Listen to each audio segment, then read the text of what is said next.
छत्रपती शिवाजी महाराजांच्या कार्याचा आदर्श घेऊन टिपू सुलतान यांनी आपलं काम करायचं ठरवलं असेल. खासदार शाहू महाराज. नमस्कार, मी अक्षय जहागीरदार आणि आपण पाहतात सकलम. टिपू सुलतान यांना छत्रपती शिवाजी महाराजांच्या समकक्ष मानले पाहिजे असे वक्तव्य काँग्रेस प्रदेशाध्यक्ष हर्षवर्धन सपकाळ यांनी काही दिवसांपूर्वी केलं होतं. त्यांच्या या वक्तव्यामुळे संपूर्ण महाराष्ट्रभर त्याचे तीव्र पडसाद उमटले होते.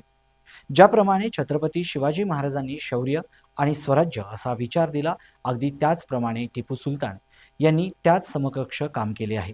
त्यामुळे टिपू सुलतान यांना छत्रपती शिवाजी महाराजांच्या समकक्ष मानले गेले पाहिजे असे मत हर्षवर्धन सपकाळ यांनी मांडले होते. त्यांच्या या वक्तव्यावरून भाजपने टीकेची झोड उठवली होती. पुण्यातील काँग्रेस कमिटीच्या कार्यालयावर दगडफेक देखील झाली होती. आता यावर शिवजयंतीच्या निमित्ताने बोलताना काँग्रेसचे खासदार शाहू महाराज छत्रपती यांनी छत्रपती शिवाजी महाराजांच्या कार्याचा आदर्श घेऊन टिपू सुलतान यांनी कदाचित आपलं काम करायचं ठरवलं असेल.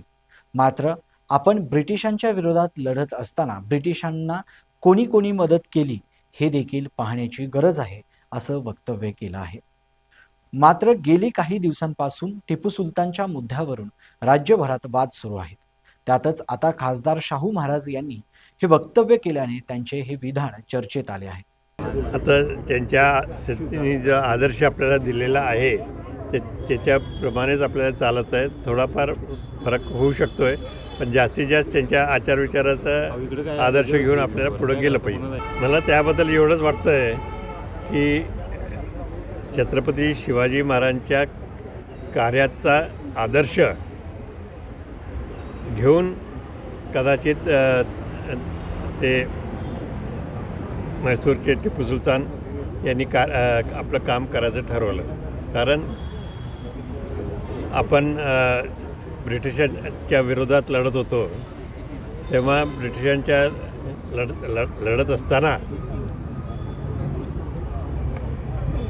त्यांना ब्रिटिशांना कोणी कोणी मदत केली हे पाहण्याची गरज आहे.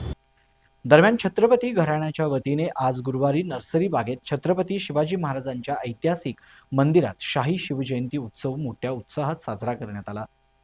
खासदार शाहू छत्रपती यांच्या प्रमुख उपस्थितीत शिवजन्मकाळ उत्सव साजरा करण्यात आला. यावेळी जय भवानी जय शिवाजी अशा घोषणांनी परिसर दुमदुमला होता.